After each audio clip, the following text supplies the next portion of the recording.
estábamos en el capítulo 3 y habíamos seguido todo lo que era la tentación del diablo, ¿no? Y cómo efectivamente creen más al diablo que a la serpiente, es decir, al diablo que a Dios, y comen. Entonces vimos cuál es la consecuencia. El diablo lo había dicho: se abrirán vuestros ojos y seréis como Dios, y nos dice con mucha ironía el autor, ¿no? Se le abrieron los ojos, pero vieron que habían perdido dignidad, ¿no? Que estaban desnudos, etcétera, etcétera.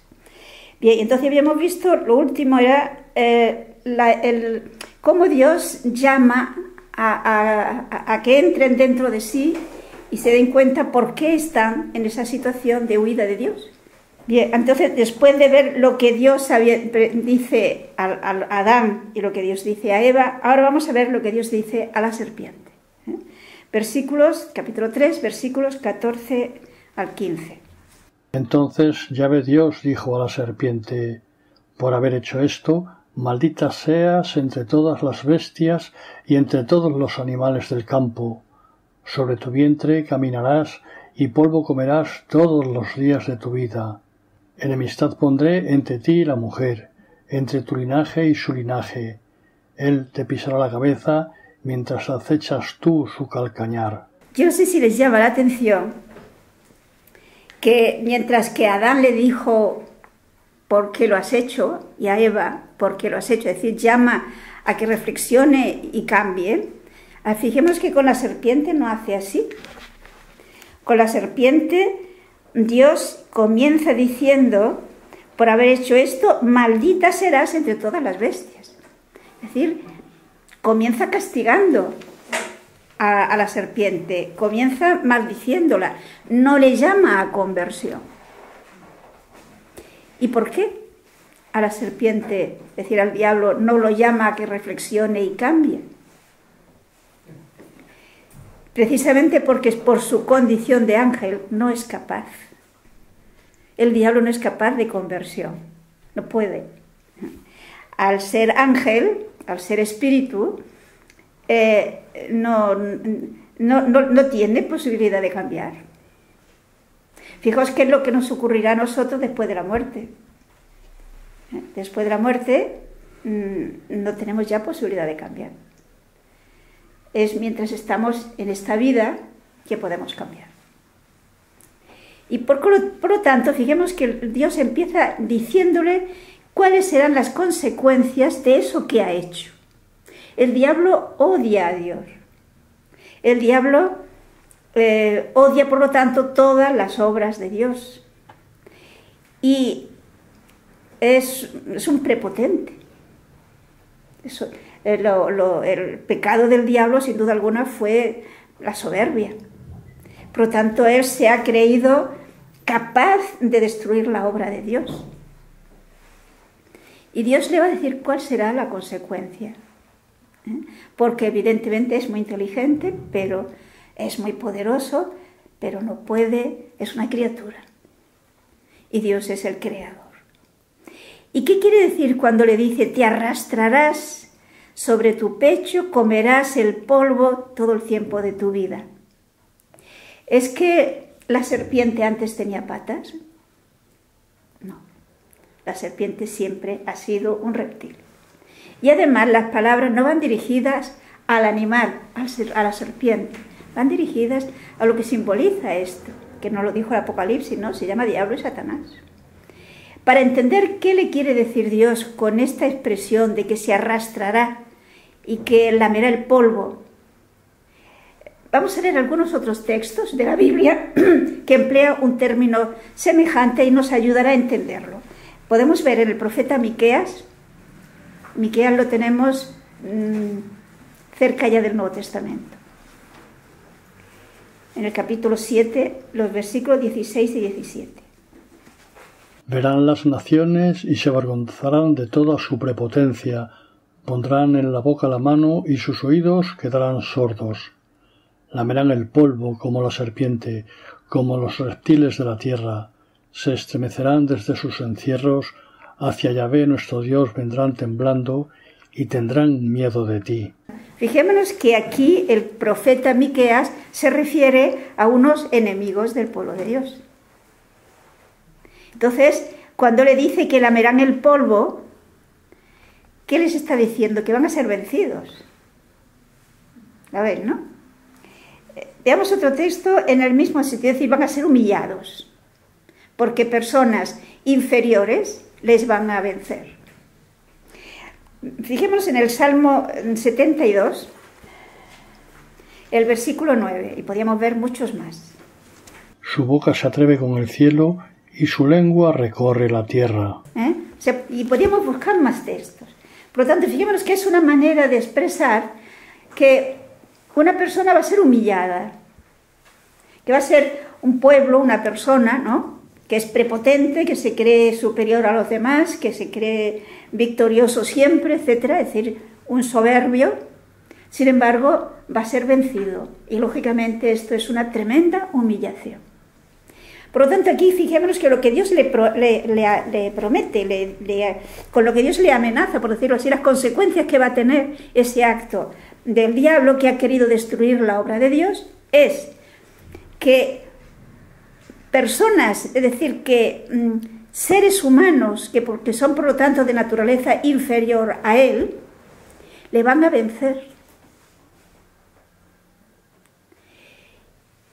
Y en realidad, fijémonos que aquí no quiere decir, espero que me entiendan, que Dios odie al diablo. No. Dios ama todo lo que ha creado. Sencillamente le está diciendo cuál será la consecuencia de lo que está haciendo. ¿Por qué? Porque Dios no puede permitir que destroce su proyecto. Y según la carta a los Efesios, el proyecto de Dios al crear al hombre, recordemos desde antes de la creación del mundo, es que seamos santos e inmaculados en su presencia por el amor y que quedaremos recapitulados en Cristo. Y eso se va a realizar. Y se va a realizar a pesar de esto que ha hecho el diablo, que ha querido evitarlo, haciendo que la humanidad se aleje de Dios. Por lo tanto, será humillado porque habrá perpetua enemistad, fijémonos el versículo 15 que hemos leído, entre la mujer y el diablo, entre la descendencia de la mujer y la descendencia del diablo. Y esa descendencia de la mujer emplea un pronombre masculino, o sea, no se trata de la mujer sino su hijo, aplastará la cabeza del diablo. Y él a su vez, dice, le morderá en el calcañar, es decir, le hará sufrir. De hecho, lo tenemos en la Pasión. Aquí tenemos este versículo 15 que se ha llamado el protoevangelio, o sea, el primer anuncio del evangelio, de la salvación. Porque fijémonos que a partir de este momento, toda la historia es historia de salvación. Es el hombre que ha quedado preso del diablo, que ha sido vencido por el diablo, y que Dios lo va a salvar. Y Dios lo va a salvar precisamente porque le van a liberar del diablo. Por consiguiente, seres humanos, repito, inferiores por naturaleza al diablo, que es un ángel, le van a vencer. Cierto que el hijo de la mujer es Dios, pero es hombre también. Y es mediante la aceptación de su voluntad humana plenamente y en una entrega total a la voluntad del Padre, como va a vencer al diablo. Con su muerte vence al que tenía el poder sobre la muerte, nos dirá la carta a los Hebreos. Pero aquí hay un detalle que conviene tener en cuenta.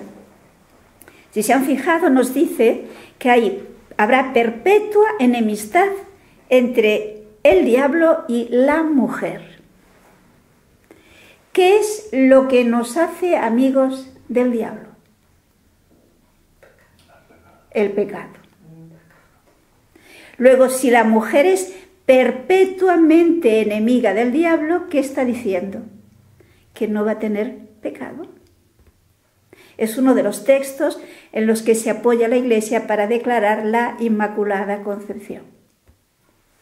La Virgen Inmaculada Concepción. ¿Por qué? Porque nunca tuvo pecado, ni siquiera el original. Porque ya fue concebida en gracia, inmaculada. Evidentemente, cuando aquí se habla de la mujer, no se está refiriendo a Eva, que era la única mujer que podríamos decir estaba allí, porque acababa de hacerse amiga del diablo. De ninguna manera habría podido decirse que era perpetuamente enemiga del diablo. Aquí es un anuncio clarísimo de María Santísima y su Hijo Jesucristo que vence al diablo y de esta manera libera a la humanidad. Y ahora es, por lo tanto, la primera profecía mesiánica. Y ahora a continuación le va a decir al hombre y a la mujer primero y al hombre después, cuáles serán las consecuencias de ese pecado que han cometido. Pero yo quisiera que viéramos claramente que no se trata de que tú has hecho eso, pues ahora en consecuencia yo te hago que tengas aquello otro. No. Sencillamente le hace entender que todos nuestros actos tienen consecuencias. Y somos responsables de esas consecuencias cuando hacemos el acto. Pues la mujer y el hombre, Eva y Adán, han hecho un acto de desobediencia a Dios, han hecho un acto de ingratitud a Dios, de querer al diablo en vez de a Dios. Y eso tiene consecuencias. Y es lo que ahora nos va a ir explicando en los textos que siguen. Versículos desde el 16 podemos leer hasta el 19. A la mujer le dijo: tantas haré tus fatigas cuantos sean tus embarazos, con dolor parirás los hijos, hacia tu marido irá tu apetencia y él te dominará. Al hombre le dijo: por haber escuchado la voz de tu mujer y comido del árbol del que yo te había prohibido comer, maldito es el suelo por tu causa, con fatiga sacarás de él alimento todos los días de tu vida. Es decir, fijémonos que estos versículos nos dicen claramente que si hoy existe el sufrimiento, no es porque Dios nos creara para sufrir, sino que es una consecuencia del pecado. Es una consecuencia de habernos alejado de Dios. Cristo viene a redimirnos. Y entonces fijémonos que lo que Cristo hace es no librarnos del sufrimiento en sí, porque Él mismo asumió ese sufrimiento, sino cambiarlo de signo. Ahora, el sufrimiento es redentor. El sufrimiento aceptado con amor, como Cristo, igual que Cristo, podemos colaborar a la salvación de los demás. ¿Se acuerdan aquel texto de San Pablo a los Colosenses cuando dice: suplo en mi carne lo que falta a la pasión de Cristo por su cuerpo, que es la Iglesia? O sea, él es consciente que el sufrimiento que él tenía en aquel momento que estaba preso en la cárcel, unido al de Jesús, y por lo tanto aceptado como Jesús aceptó el suyo, estaba colaborando a la salvación del mundo. Ahora yo quisiera hacer un pequeño inciso que, más que nada, porque yo creo que a veces se dicen cosas popularmente que parece ser que tienen fundamento, dicen ser que tienen fundamento en la Biblia, y no es cierto. Por una parte, no sé si se fijan que el texto en ningún momento nos ha hablado de la manzana. Se habla del fruto del árbol de la ciencia del bien y del mal, pero de manzana, nada. Por otra parte, si nos fijamos, con mucha frecuencia se nos presenta la manzana mordida, ¿no?, como símbolo de tentación de tipo sexual. Sin embargo, en el texto bíblico, si nos fijamos, el pecado ciertamente no fue un pecado de tipo sexual. No sé si se dan cuenta. Primero, razón por la que no podemos pensar que era un pecado de tipo sexual. Dios había dicho a aquella primera pareja que Dios crea: creced y multiplicaos. Y tenían una naturaleza íntegra. Por lo tanto, no había desorden en sus inclinaciones naturales. Luego, por ahí no podía venir ningún tipo de tentación. El pecado de nuestros primeros padres ciertamente fue un pecado de soberbia. Fue un pecado de querer independizarse de Dios, de querer organizar su vida sin tener que tener en cuenta lo que Dios le dice. Seréis como dioses, le dijo el diablo. Lo cual quiere decir, vosotros podéis definir qué cosa está bien y qué cosa está mal, qué cosa es lo que os conviene, decir, seréis libres. Es lo que es la tentación que sigue existiendo, que ya lo decíamos. Nos parece que Dios nos oprime a veces. Nos quieren presentar como que Dios sea como celoso de nuestra libertad y no la quiere coactar. Y eso ciertamente no es así. Eso es una tentación. El querer ser independiente de Dios y yo organizarme sin contar con Dios en mi vida, porque yo ya soy inteligente. Fijémonos que a veces en nuestra cultura tienden a presentarnos que la fe en Dios y el tener en cuenta a Dios es propio de gente inculta, de gente que no conoce los métodos, todos los remedios y todos los avances de la técnica y de la ciencia moderna. Hoy con la técnica y con la ciencia ya solucionamos nuestros problemas y no necesitamos a Dios. Por lo tanto, creer en Dios es sinónimo de ignorancia, sinónimo de vivir atrasados. Esa es la tentación de Adán y Eva. Yo no necesito a Dios, puedo valerme sin Él. La realidad nos muestra que no es así. Que sin Dios no podemos nada. Y por lo tanto, en estos versículos que estamos comentando, vemos que Dios nos expresa de una manera muy clara cuáles son las consecuencias de ese alejarnos de Dios. No vamos a encontrar la felicidad, no vamos a encontrar la libertad, sino todo lo contrario. Fijémonos que nos dice el versículo 16, a la mujer, presenta lo que hoy llamaríamos machismo como una consecuencia del pecado. Dios creó a ambos con la misma dignidad. Son iguales, complementarios. Es después del pecado cuando la atracción mutua hará que en esas relaciones que Dios había creado y querido armoniosas, pues no lo serán. Y quien saldrá peor parada será la mujer, porque Él te dominará. Y eso es lo que la historia nos muestra y lo que seguimos viendo, ¿no? Aun cuando, gracias a Dios, con la ayuda de la gracia se van superando mucho. Y en el caso del hombre, pues se nos habla, de hecho, de lo que era el trabajo normal en aquel momento y, por lo tanto, lo que era causa de necesidades de esfuerzo y de sufrimiento. En el trabajo del hombre, el campo. Pues el campo le negará el fruto, con el sudor de tu frente te ganarás. Pero fijémonos que el trabajo no es consecuencia del pecado. Ya anteriormente, cuando los creó, le dijo que cultivaran y que cuidaran este estado en el cual fueron creados. Es decir, el trabajo engrandece al hombre y a la mujer. La consecuencia del pecado es el sufrimiento del trabajo. Hoy diríamos el estrés.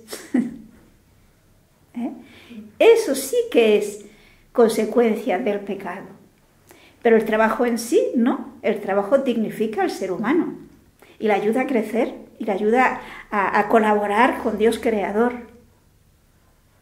De tal manera que hoy día todo este avance que tenemos en la técnica y en la ciencia, pues no es sino el cumplimiento del proyecto de Dios que quiere que estudie, que avance y que desarrolle la creación. Pero dependiendo de Dios, sin desconectar de Dios. Y el versículo 19 se nos dice muy claro otra consecuencia del pecado. Es que volverá al polvo. Es decir, la muerte es consecuencia del pecado. Y por eso Cristo, con la redención, también nos libra de la muerte. Y esperamos la resurrección de los muertos, en el cual ya la muerte será definitivamente vencida. Recordemos que en el Apocalipsis, quizá podíamos leer el texto, en el capítulo 21 del Apocalipsis, los versículos 3 y 4. Y oí una fuerte voz que decía desde el trono: Esta es la morada de Dios con los hombres. Pondrá su morada en ellos, y ellos serán su pueblo, y él, Dios con ellos, será su Dios. Y enjugará toda lágrima de sus ojos, y no habrá ya muerte, ni habrá llanto, ni gritos, ni fatigas, porque el mundo viejo ha pasado. Todo esto que tenemos ahora viviendo, que tenemos entre nosotros, que es consecuencia del pecado original, pertenece al mundo viejo. Cuando tengamos la plenitud de la obra creadora de Dios llegada, digamos, esta obra de creadora de Dios llevada a su plenitud gracias a Cristo, gracias a la redención, entonces la muerte ya no existirá. Ni llanto, ni sufrimiento. Todo eso pertenece al pasado. Otro texto también muy claro, la primera carta a los Corintios, en este mismo sentido. En el capítulo 15, todo el capítulo 15 habla de este tema, pero solo vamos a leer unos pequeños versículos sueltos. Primero el versículo 26 y luego 54 al 57. El último enemigo en ser destruido será la muerte. Y cuando este ser corruptible se revista de incorruptibilidad, y este ser mortal se revista de inmortalidad, entonces se cumplirá la palabra que está escrita: La muerte ha sido devorada por la victoria. ¿Dónde está, oh muerte, tu victoria? ¿Dónde está, oh muerte, tu aguijón? El aguijón de la muerte es el pecado, y la fuerza del pecado, la ley. Se fija que el texto es muy claro. La muerte existe en el mundo porque existe el pecado. Dios no nos creó para morir. Por eso no tenemos repugnancia a la muerte, porque Dios no nos ha creado para morir, nos ha creado para vivir. Por lo tanto, cuando Cristo venga por segunda vez ya, que tenga lugar la resurrección, la muerte será definitivamente vencida. San Pablo dice: ¿dónde está, muerte, tu victoria? Ahora sí parece que no hay quien escape, ¿no? Pero tiene fin.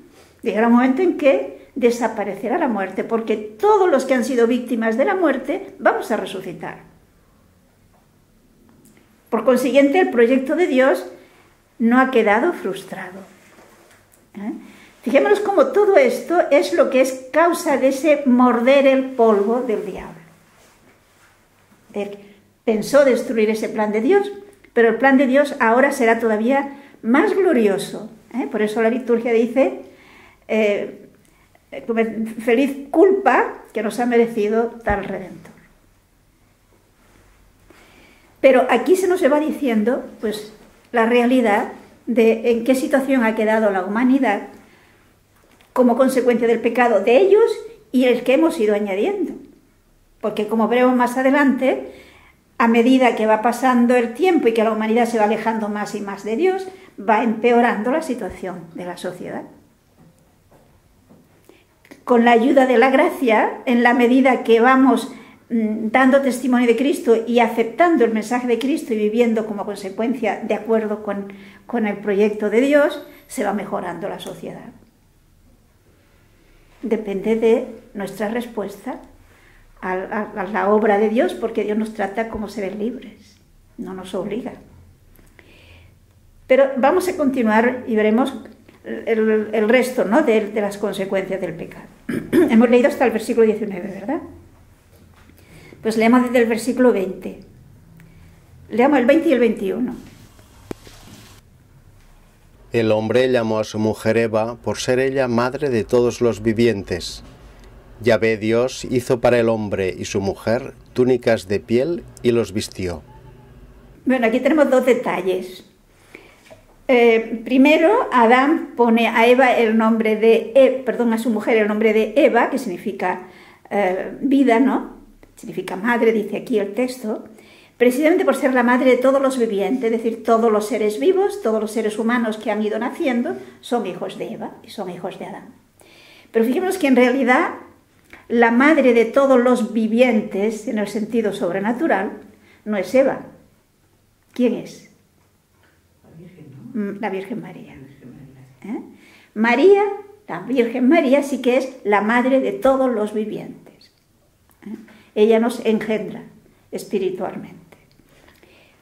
Pero el versículo 21 nos revela una vez más la fidelidad de Dios y el amor de Dios.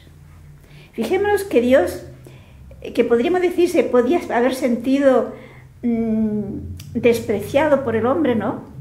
Ante esta ingratitud del ser humano, del hombre y de la mujer, haber dicho, pues mira, ya lo arreglaréis vosotros. Y no. Dios sigue fiel al hombre. Y Dios sigue ayudando a esta pareja humana, que es lo que nos dice el versículo 21. Ellos, tan sabios que iban a ser, solo alcanzaron a vestirse con unas hojas.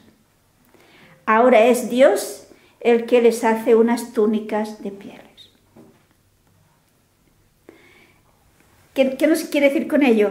No es que, fijémonos que aquí tendríamos a Dios de desastre, ¿no? Un antropomorfismo más. Es decir, Dios conservó las facultades de los seres humanos, les ayudó a avanzar y a saber vestirse, y le dio los medios para conseguirlo.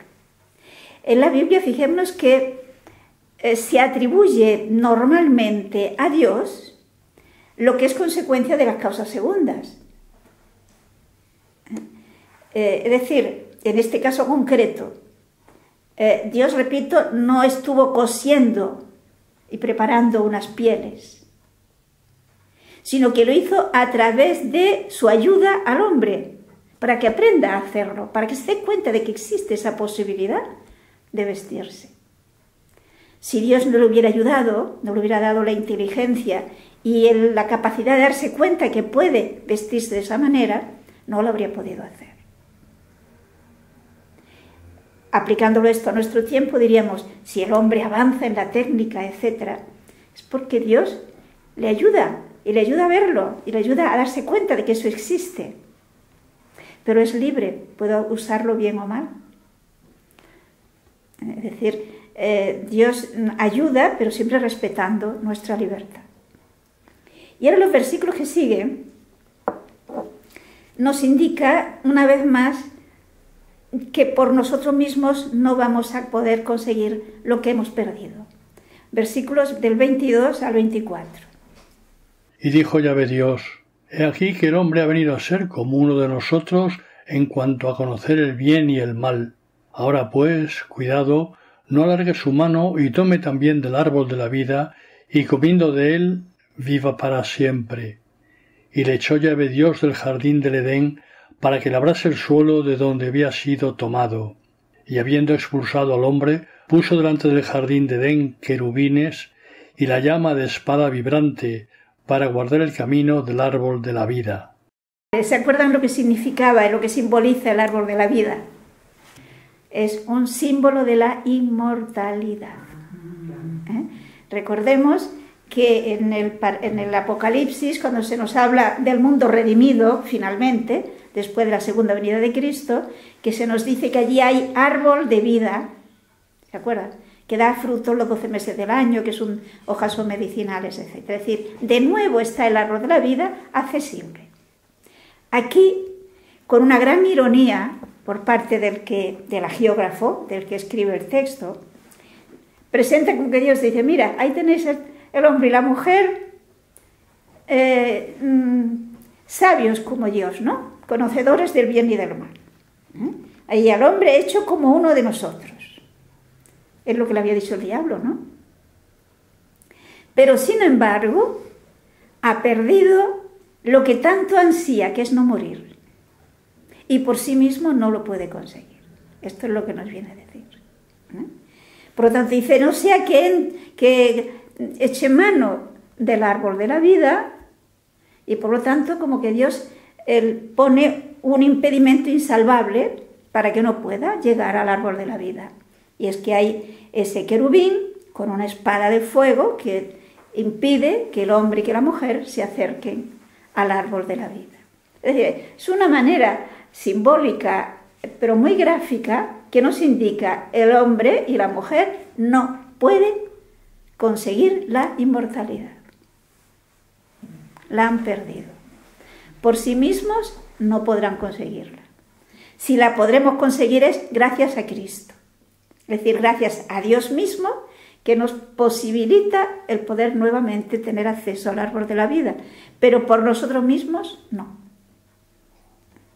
De hecho, fijémonos que hoy día la técnica y la ciencia, de alguna manera, se esfuerza por conseguir que el hombre no muera.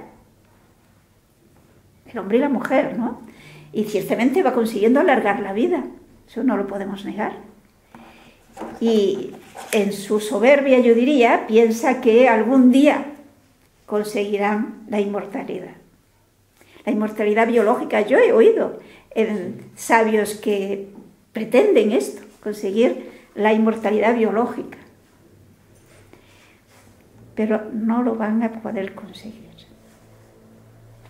Esto es un don de Dios que el pecado ha perdido. Y que lo recibimos, repito, porque Él es bueno y nos lo ha conseguido. Porque el hombre, el ser humano, con el pecado, lo único que consigue es perjudicarse a sí mismo. Y de hecho podrá conseguir muchos avances en la técnica, en la ciencia, en la cultura, pero no puede, yo diría, no puede sanar al hombre desde el punto de vista moral, desde el punto de vista psicológico. Y tenemos hoy día la abundancia de frustraciones, de sufrimientos morales impresionantes, de una situación de insatisfacción. Incluso llega un momento en que uno escucha personas que llegan a la conclusión de que, bueno, la felicidad perfecta no es posible y vamos a aprovechar los momentos de satisfacción que nos pueda dar la vida. Es decir, fijémonos que es una manera de querer conformarse con renunciar al proyecto de Dios, que es que seamos felices. Dios no se conforma con que seamos mediocres y medianamente felices. No. Quiere la plenitud de nuestra felicidad. Pero el diablo es muy astuto y nos convence de que esa felicidad la vamos a conseguir al margen de Dios. Luego, Dios a través de la Sagrada Escritura nos está enseñando que no nos dejemos engañar. El Papa precisamente nos lo decía, ¿no? Estos días, que el diablo es muy astuto y nos quiere engañar. Pues que no dialoguemos con él, que no nos lo creamos, que creamos a Dios. Él sí que nos ama y nos enseña el camino de la felicidad, que no es fácil, pero qué cosa grande que valga la pena es fácil conseguirlo. Significa empeño, interés por conseguirlo y esfuerzo. Pero Él nos ayuda para que ese esfuerzo sea efectivo y podamos llegar a la meta. Bueno, luego ahora en el capítulo 4 tenemos lo que podríamos llamar las consecuencias del pecado original. Es decir, el avance del mal a medida que la humanidad se va alejando más y más de Dios. Pero seguimos, no lo olvidemos, en prehistoria de salvación. Es decir, hay que captar el lenguaje, lo que hemos dicho otras veces. Y ahora se nos va a hablar en primer lugar, de Caín y Abel. Fijémonos, espero que me entiendan, que Caín y Abel no son de la primera generación. No son hijos en el sentido que nosotros entendemos de Adán y Eva. En el lenguaje bíblico, hijo, padre, hijo significa descendiente. Por ejemplo, se acordarán que se dice que Jesús es hijo de David, ¿no? ¿Recordáis? Que el ciego, Jesús, hijo de David, ten compasión de mí. Es hijo de David en sentido bíblico. Es descendiente, pero habían pasado siglos. entre David y Jesús. Pues en ese sentido, Caín y Abel son hijos de Adán y Eva. Y el mismo texto nos da pie a ello. Veremos que se presentan que uno es labrador, que otro cuida animales. El hombre primitivo no hacía eso. Luego veremos que Caín, cuando tiene su primer hijo, edifica una ciudad y le pone el nombre de su hijo. Una ciudad supone pobladores. No va a construir una ciudad para los que vengan después de generaciones y generaciones. Porque lógicamente la generación siguiente no era suficiente para habitar una ciudad, ¿no? Es decir, supone pobladores. Por eso la Biblia, María Benedicta decía que había que leerla con los dos ojos. Fijarse en los detalles. A ver, es que pensemos que quizás hemos escuchado todas estas historias, pues un poco desde niños, ¿no? Y nos hemos quedado con esa información infantil. Entonces hay que profundizar y entender repito lo que siempre digo, lo que el autor quiso decir. Es lo que nos dice la Dei Verbum, o sea, el Concilio Vaticano II. Yo para entender la Biblia tengo que saber qué es lo que ellos, con su lenguaje, en su cultura, nos quiso decir. Entonces emplean un lenguaje, unas expresiones que en nuestra cultura significan otra cosa. Pero en el contexto, y sobre todo comparándole con otros escritos que de la misma cultura que nos hablan, pues podemos ver qué es lo que se quería decir con estas expresiones. Vamos a leer los versículos 1 al 5. Conoció el hombre a Eva, su mujer, la cual concibió y dio a luz a Caín, y dijo: he adquirido un varón con el favor de Yahvé. Volvió a dar a luz y tuvo a Abel, su hermano. Fue Abel pastor de ovejas, y Caín labrador. Pasó algún tiempo, y Caín hizo a Yahvé una oblación de los frutos del suelo. También Abel hizo una oblación de los primogénitos de su rebaño y de la grasa de los mismos. Y Yahvé miró propicio a Abel y su oblación, mas no miró propicio a Caín y su oblación, por lo cual se irritó Caín en gran manera y se abatió su rostro. O sea, aquí que nos dice, pues, que tanto Caín como Abel, descendientes de Adán y Eva, si Adán y Eva pueden tener unos hijos, es porque Dios les ayuda. Es gracias a Yahvé. Es decir, a pesar de todo, no pueden vivir sin la ayuda de Dios. Dios sigue ayudándoles. Y Dios sigue ayudándoles pues para que puedan multiplicarse en este caso. Y aquí se nos habla que Abel era pastor y Caín era labrador. Esto ya es un detalle que nos indica que habían pasado tiempo. Y que ambos, en un momento dado, ofrecen sus sacrificios a Dios. Es decir, vemos cómo el hombre primitivo, desde siempre, es un ser religioso. Y siente la necesidad de dar gracias y de dar culto a Dios. Y por lo tanto, quizás como primicias, tanto Abel como Caín ofrece de sus productos, el uno le ofrece animales y el otro le ofrece producto del campo. Se lo ofrecen a Dios. Y se nos dice que Dios se complació en el sacrificio de Abel y no así en el de Caín. ¿Y por qué Dios no se complace en el de Caín y sí en el de Abel? Dios le complace dependiendo de nuestras disposiciones. Según la tradición hebrea, Caín ofrecía de lo más malo del campo. Es decir, cumplía lo que su conciencia le decía, por decirlo así, lo que era normal, que el ser humano ofreciera dones a Dios, pero egoístamente.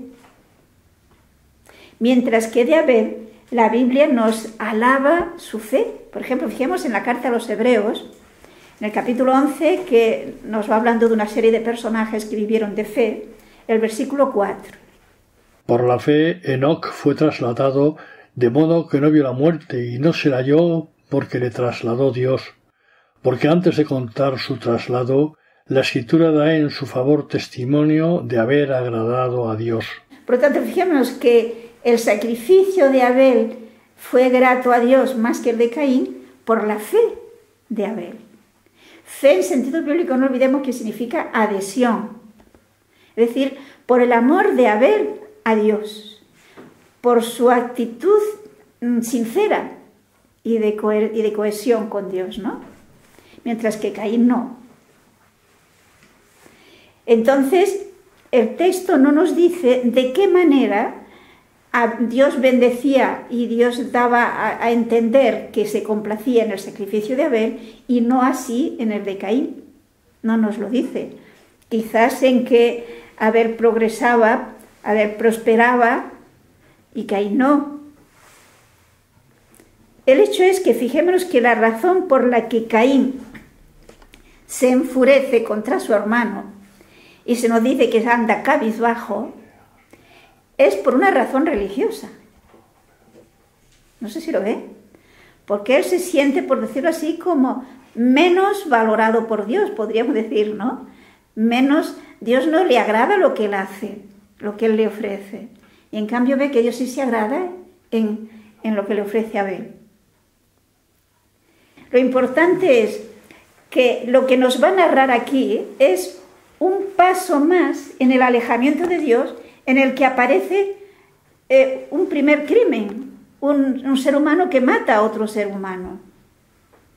Es un avanzar en el alejamiento del proyecto de Dios, en el alejamiento de la voluntad de Dios. Y por lo tanto ir avanzando en los sufrimientos humanos, en el mal. Y esto como consecuencia del alejamiento de Dios. Abel tiene fe, ama a Dios, responde al amor de Dios, Caín no. Y por consiguiente, ese alejarse de Dios le inducirá a esto otro, esa actitud, ¿no? Pero veamos cómo Dios llama a la conciencia de Caín. Versículos 6 y 7. Yahvé dijo a Caín: ¿por qué andas irritado y por qué has abatido tu rostro? ¿No es cierto que si obras bien podrás alzarlo? Mas si no obras bien, a la puerta está el pecado acechando como fiera que te codicia y a quien tienes que dominar. Estos versículos son muy importantes para probar cómo después del pecado nuestra libertad sigue intacta. Fijémonos que Dios a través de la conciencia le habla a Caín, como nos habla a nosotros. Y le hace ver que si se encuentra en esa situación es precisamente porque sus obras no son buenas. Por consiguiente, que cambie. No es verdad que si obras bien andarías erguido, pero como obras mal, pues tu conciencia y tu actitud no son las correctas y no eres feliz. Y tienes inquietud y estás desasosegado. Pero, y esto es lo que es muy interesante, fijémonos que el pecado es una tentación que tiene fuerte, que tiene Caín. Y el pecado se presenta como una fiera que está acurrucada y dispuesta a abalanzarse sobre él. Pero él puede vencerla. Es decir, la libertad. Él puede vencerla. Él puede vencer esa tentación. El diablo le está tentando. Y el diablo está usando toda su astucia, toda su poder seductor, como lo empleó con Eva. Pero él puede resistirlo. Y esto sigue ocurriendo lo mismo. San Pablo nos dirá en la carta a los Corintios, si no recuerdo mal, que Dios no permite que seamos tentados por encima de nuestras fuerzas, sino que cuando la tentación es más fuerte, nos da la gracia para que la podamos resistir. Por lo tanto, aquí podemos pensar que Caín en su interior tiene una tremenda lucha entre su tentación y lo que le está diciendo su conciencia, Dios a través de su conciencia, que no debe hacer. Versículo 8. Caín dijo a su hermano Abel: vamos afuera. Y cuando estaban en el campo, se lanzó Caín contra su hermano Abel y lo mató. Posiblemente lo que pasaría es que, recordemos que los dos, su trabajo estaba en el campo, uno guardando animales y el otro labrador, ¿no? En un momento dado se encuentran y hay una discusión y Caín pues se levanta y mata a su hermano. Se trata, por lo tanto, del primer crimen, en el que es un hombre que mata a otro ser humano. Y enseguida vemos cómo Dios sale en defensa de Abel. Podemos leer solo unos versículos, versículos 9 y 10. Yahvé dijo a Caín: ¿dónde está tu hermano Abel? Contestó: no sé, ¿soy yo acaso el guardián de mi hermano? Replicó Yahvé: ¿qué has hecho? Se oye la sangre de tu hermano clamar a mí desde el suelo. De nuevo, fijémonos cómo Dios le llama a conversión. ¿Qué has hecho? Lo mismo que le dijo a Adán, y lo mismo que le dijo a Eva. ¿Qué has hecho? Pero no sé si se dan cuenta que hay un cambio en la actitud de respuesta de Adán y Eva y Caín. Si recordamos, Adán y Eva hay una actitud, se sienten un poco como embarazados, ¿no? De no saber cómo contestar a Dios. Y en este no, hay una soberbia impresionante. ¿Acaso soy yo el guardián de mi hermano? Es decir, vemos que va avanzando ese alejamiento de Dios. Pero Dios sale en defensa de Abel. La voz de la sangre de tu hermano está clamando desde la tierra. Dios no es indiferente al mal que nosotros hacemos. Y Dios está siempre de parte de la víctima. A veces se piensa que, bueno, Dios sí es tan bueno como permite tantos males que se cometen. Pues aquí vemos que Dios está siempre de parte del que es víctima. Y Dios le protege y Dios le ayuda. Lo que pasa es que a veces nosotros pensamos que la protección tendría que ser, pues, evitar que pase nada malo, y no ese es el camino. No lo evitó tampoco para Jesús. Pero sí hay una presencia de Dios que protege, que defiende, que está de parte de la víctima. Continuaremos el próximo día y veremos ya cuáles son las otras consecuencias que sufrirá Caín. Pero que, como vemos, yo repito, no es una historia del pasado. La palabra de Dios es actual, es para ahora, para nosotros.